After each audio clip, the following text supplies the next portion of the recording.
A moment of madness. 1. A wedding is arranged. Most people who knew Baptista Trewthen agreed that there was nothing in her to love, and nothing in her to hate.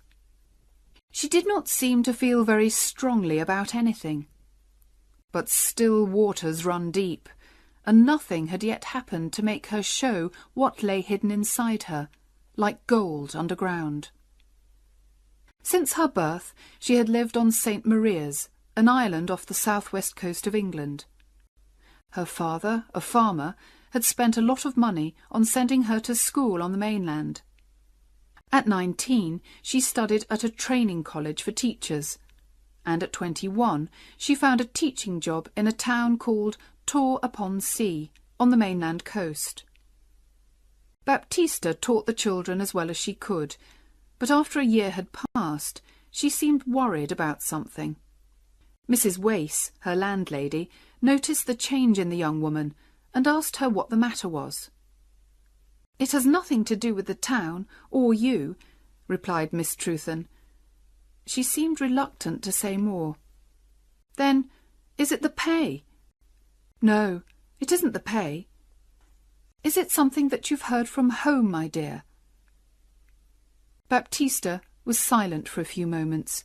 Then she said, "It's Mr. Hedagan, David Hedagan. He's an old neighbour of ours on St. Maria's, with no wife or family at all. When I was a child, he used to say he wanted to marry me one day. Now I'm a woman, it's no longer a joke, and he really wishes to do it. And my parents say I can't do better than have him." "Has he a lot of money?" "Yes, he's the richest man that we know." "How much older than you is he?" 20 years, maybe more." "And is he, perhaps, an unpleasant man?" "No, he's not unpleasant." "Well, child, all I can say is this. Don't accept this engagement if it doesn't please you. You're comfortable here in my house, I hope, and I like having you here." "Thank you, Mrs. Wace. You're very kind to me. But here comes my difficulty. I don't like teaching."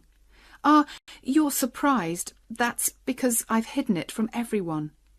"Well, I really hate school. The children are awful little things who make trouble all day long. But even they are not as bad as the inspector. For the 3 months before his visit, I woke up several times every night, worrying about it. It's so difficult knowing what to teach and what to leave untaught. I think father and mother are right. They say I'll never be a good teacher if I don't like the work, so I should marry Mr. Hedagan, and then I won't need to work. I don't know what to do, Mrs. Wace. I like him better than teaching, but I don't like him enough to marry him." These conversations were continued from day to day, until at last the landlady decided to agree with Baptista's parents. "Life will be much easier for you, my dear," she told her young friend, "if you marry this rich neighbour." In April, Baptista went home to St. Maria's for a short holiday, and when she returned, she seemed calmer. "I have agreed to have him as my husband, so that's the end of it," she told Mrs. Wace. In the next few months, letters passed between Baptista and Mr. Hedagan, but the girl preferred not to discuss her engagement with Mrs. Wace.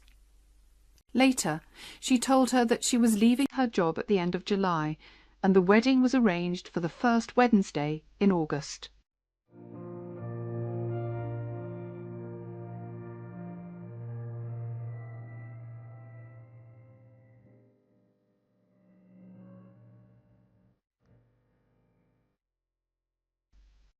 (2) A chance meeting. When the end of July arrived, Baptista was in no hurry to return home to the island. She was not planning to buy any special clothes for the wedding, and her parents were making all the other arrangements, so she did not leave Tor-upon-Sea until the Saturday before her wedding.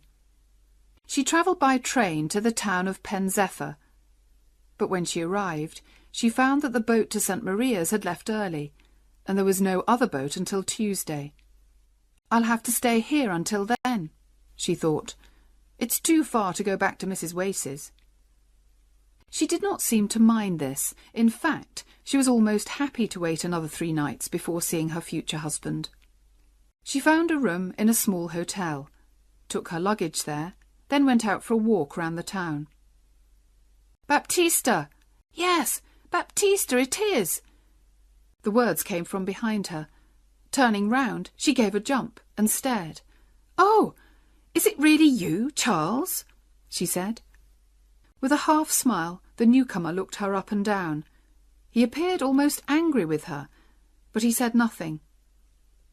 "I'm going home," she continued, "but I've missed the boat." He did not seem interested in this news.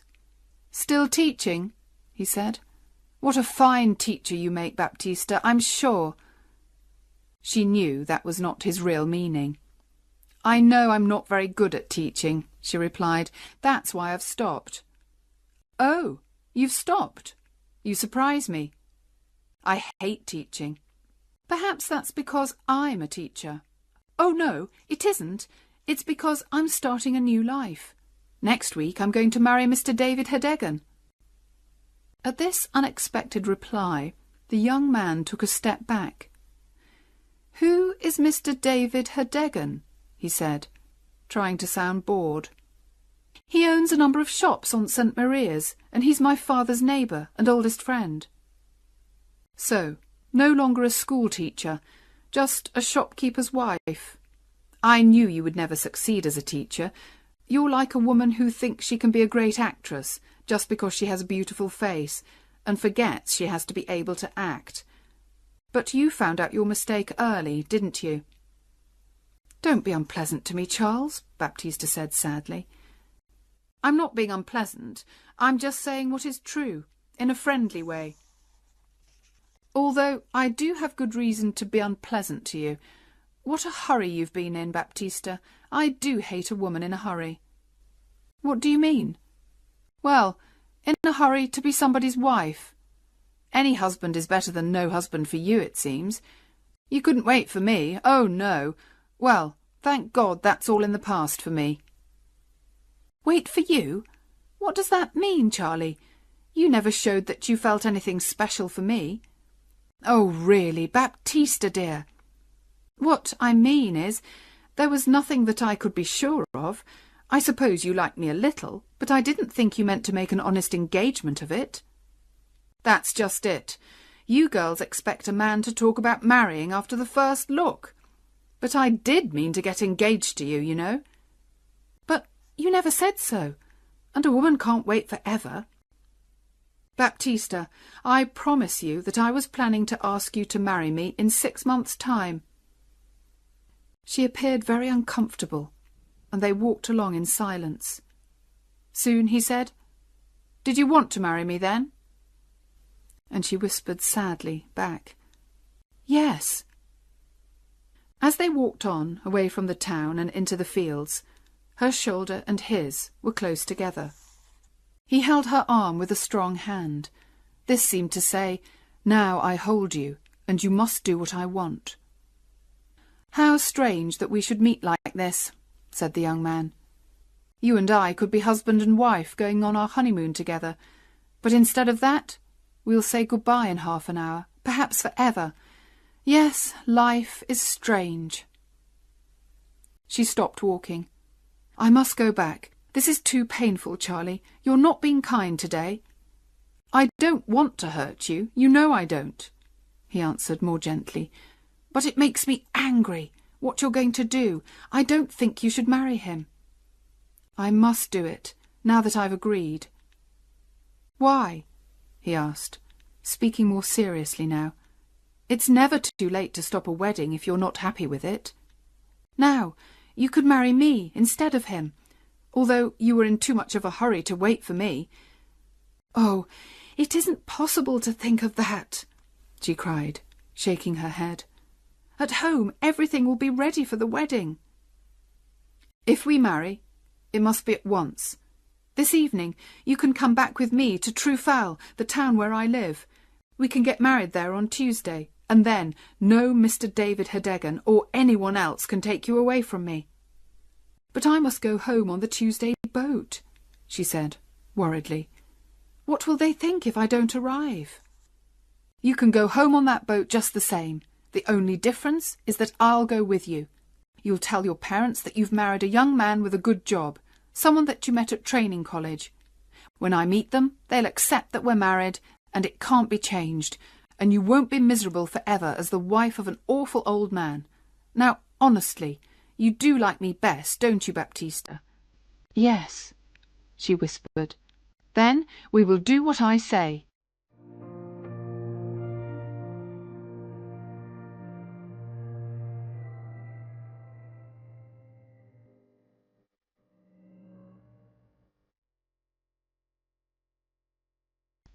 III.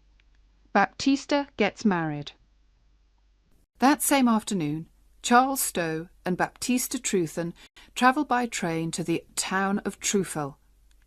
Charles was, surprisingly, very careful of appearances and found a room for Baptista in a different house from where he was staying. On Sunday, they went to church and then walked around the town.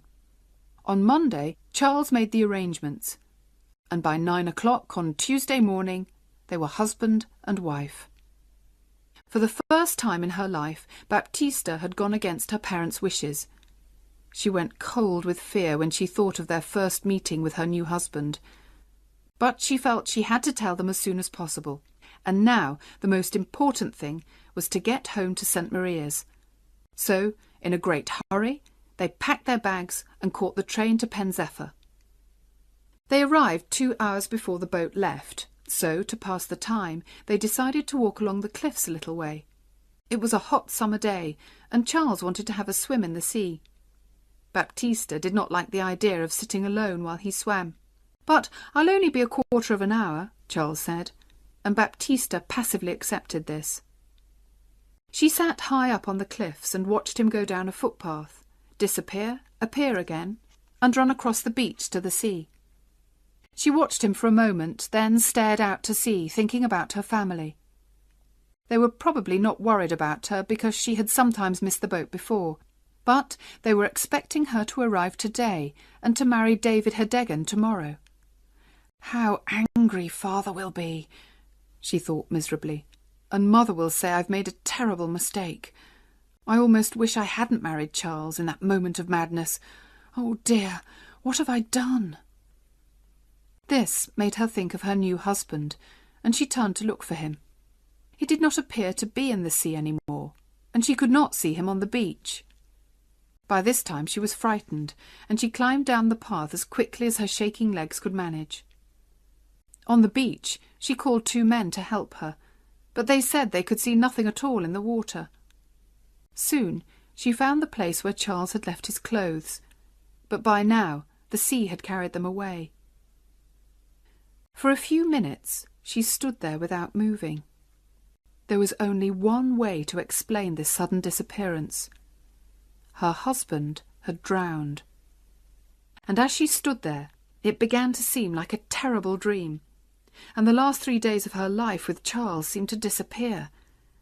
She even had difficulty in remembering his face. How unexpected it was, meeting him that day, she thought. And the wedding, did I really agree to it? Are we really married? It all happened so fast. She began to cry, still standing there on the beach. She did not know what to do, or even what to think. Finally, she remembered the boat, and catching the boat home seemed the easiest thing to do. So she walked to the station, arranged for someone to carry her luggage, and went down to the boat. She did all this automatically, in a kind of dream. Just before the boat left, she heard part of a conversation which made her sure that Charles was dead. One passenger said to another, "A man drowned here earlier today, you know. He swam out too far, they say. A stranger, I think. Some people in a boat saw him, but they couldn't get to him in time." The boat was a long way out to sea before Baptista realised that Mr. Hedegan was on the boat with her. She saw him walking towards her, and quickly took the wedding ring off her left hand. "I hope you're well, my dear," he said. He was a healthy, red-faced man of 55. "I wanted to come across to meet you. What bad luck that you missed the boat on Saturday." And Baptista had to agree and smile and make conversation. Mr. Hedegan had spoken to her before she was ready to say anything. Now the moment had passed. When the boat arrived, her parents were there to meet her. Her father walked home beside Mr. Hedegan, while her mother walked next to Baptista, talking all the time. "I'm so happy, my child," said Mrs. Trewthen in her loud, cheerful voice, "that you kept your promise to marry Mr. Hedegan. How busy we've been! But now things are all ready for the wedding, and a few friends and neighbours are coming in for supper this evening."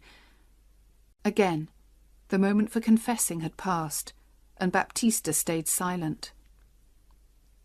When they reached home, Mrs. Trewthen said, "Now, Baptista, hurry up to your room and take off your hat, then come downstairs.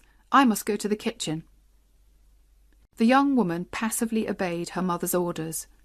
The evening was a great success for all, except Baptista.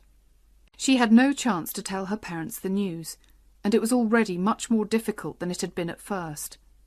By the end of the evening, when all the neighbours had left, she found herself alone in her bedroom again. She had come home with much to say, and had said none of it.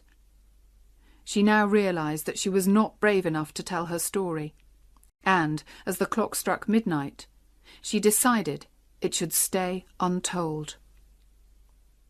Morning came, and when she thought of Charles, it was more with fear than with love. Her mother called from downstairs, "Baptista, time to get up. Mr. Hedegan will be at the church in 3/4 of an hour."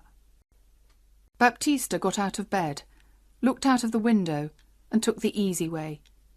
She put her best clothes on, confessed nothing, and kept her promise to marry David Hedegan.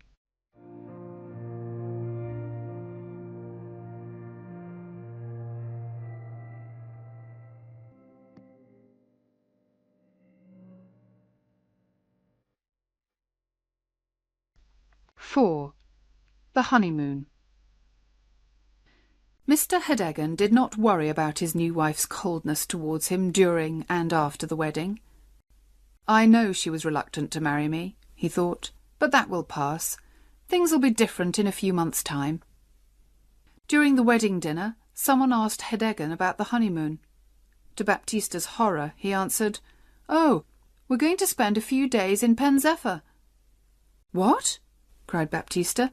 "I know nothing of this." Because of her late arrival, Hedegan had not been able to ask where she would like to spend the honeymoon, so he had arranged a trip to the mainland. It was difficult to change these plans at the last minute, so she had to agree, and that evening she and her new husband arrived in Pen Zephyr. Their first problem was finding a hotel, because the fine weather had filled the town with tourists. They walked from place to place, Hedegan polite and friendly, Baptista cold and silent. Finally they found an excellent hotel, which to their surprise was empty. Kindly Mr. Hedegan, who wanted to please his young wife, asked for the best room on the first floor, with a good view of the sea. "I'm sorry," said the landlady. "There's a gentleman in that room." Then, seeing Hedegan's disappointed face, and not wishing to lose a customer, she added quickly, "But perhaps the gentleman will agree to move to another room, and then you can have the one that you want." "Well, if he doesn't want a view," said Mr. Hedegan. "Oh, no, I'm sure he doesn't, and if you don't mind going for a little walk, I'll have the room ready when you return." During their walk, Baptista was careful to choose different streets from those that she had walked down with Charles, and her white face showed how difficult this visit was for her. At last they returned to the hotel, and were shown into the best bedroom. They sat at the window drinking tea. Although Hedegan had arranged for a sea view to please Baptista, she did not look out of the window once, but kept her eyes on the floor and walls of the room.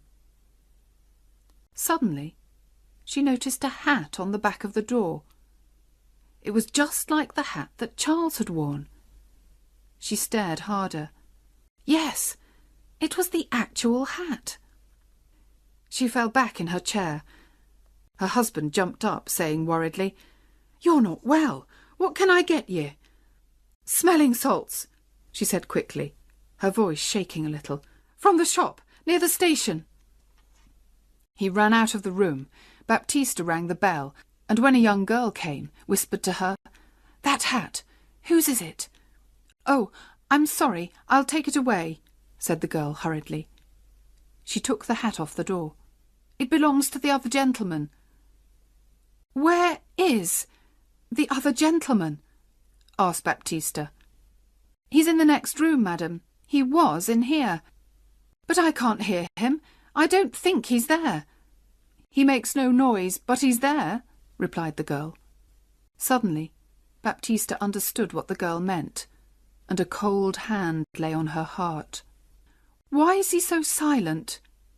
she whispered. "If I tell you, please don't say anything to the landlady," begged the girl, "or I'll lose my job. It's because he's dead. He's the young teacher who drowned yesterday.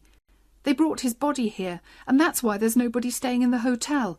People don't like a dead body in the house. But we've changed the sheets and cleaned the room, madam." Just then, Hedegan arrived with the smelling salts, and the girl left the room. "Any better?" he asked Baptista. "I don't like the hotel," she cried. "We'll have to leave." For the first time, Hedegan spoke crossly to his wife. "Now that's enough, Baptista. First you want one thing, then another. It's cost me enough, in money and words, to get this fine room, and it's too much to expect me to find another hotel at this time of the evening. We'll stay quietly here tonight, do you hear, and find another place tomorrow." The young woman said no more. Her mind was cold with horror. That night she lay between the two men who she'd married. David Hedegan on one side, and, on the other side, through the bedroom wall, Charles Stow.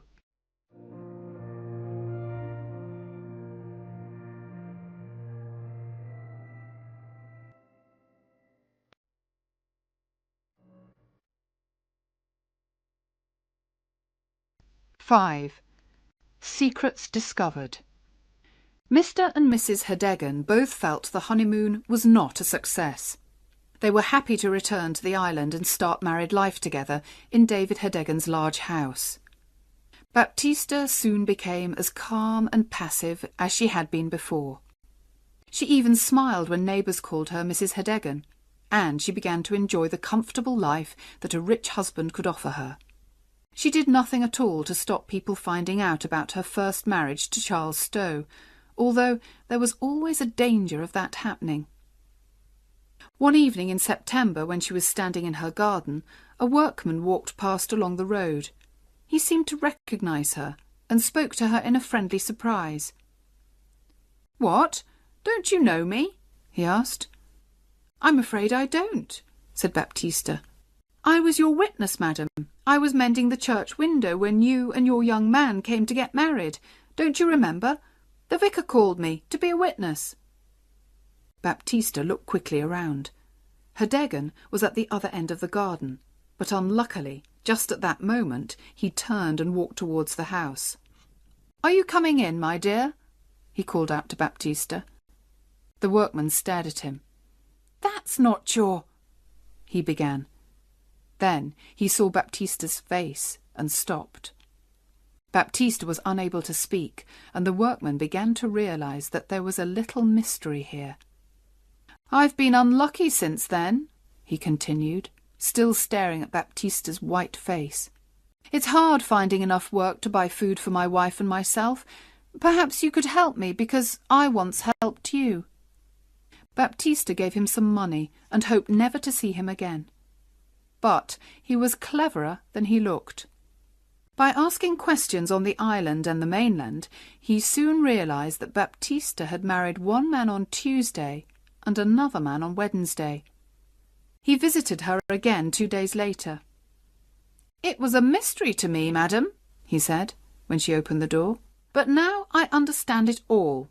I want to tell you, madam, that I'm not a man to make trouble between husband and wife, but I'm going to get back to the mainland again, and I need a little more money." If your old man finds out about your first husband, I'm sure he won't like it, will he?" She knew he was right, and paid him what he wanted. A week later, the workman sent his wife to ask for more money, and again Baptista paid. But when there was a fourth visit, she refused to pay and shut the door in the man's surprised face. She knew she had to tell her husband everything. She liked him better now than she had done at first, and did not want to lose him. But her secret was no longer safe. She went to find him and said, "David, I have something to tell you." "Yes, my dear?" he said with a sigh. In the last week he had been less cheerful and had seemed worried about something. When they were both in the sitting-room, she said, "David, perhaps you will hate me for this, but I must confess something that I've hidden from you. It happened before we were married, and it's about a lover." "I don't mind. In fact, I was hoping it was more than that." "Well, it was.